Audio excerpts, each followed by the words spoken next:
Akiaria na andĩki a mohoro arĩ thibitarĩ-inĩ ya Meru kũrĩa ararigitwo, Mwenda nĩaugĩte athiĩte gwĩtĩka mbu hĩndĩ ĩrĩa atharĩkĩirwo nĩ njogu. Mwenda arauga we ndonete njogu ĩrĩa yarĩ mũgũnda-inĩ wake. Mwenda, ũrĩa ũrĩ na ũkũrũ wa mĩaka 30, nĩaugĩte nĩ kĩama gũkorwo arĩ muoyo thutha wa gũtharĩkĩrwo nĩ njogu ĩyo. Vile nilifungua kutembea ikawa naye ndovu imesimama kwa kona. Ile sasa iliniona ikanirukia na mimi nikateleza. Kaanza kunikanyanga.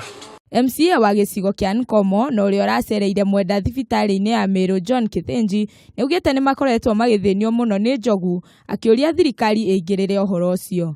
Nĩaugĩte aikari itũra rĩake nĩ makoretwo magĩtharĩkĩrwo nĩ njogu, ũndũ ũrĩa ũtigĩte amwe makuĩte. Tumekuwa tunalia sisi wote na hii ni mambo ambayo tumekuwa tukinaripoti kila wakati kwa KWS kwa serikali yetu kuu na hakuna hatua wamechukua. Sasa tunashindwa hii Rhino Haki wanasema wameweka hiyo fence. Ni kitu gani ambaye bado haisuizi ndovu? Ama is this fence not effective ama ni nini mbaya? Nĩorĩtie rũhonge rwa nyamũ cia gĩthaka rũtigĩrĩre nĩ rweka mĩtũkĩ kũrĩkia mũirigo wa mũtitũ wa imenti ya Kĩanda.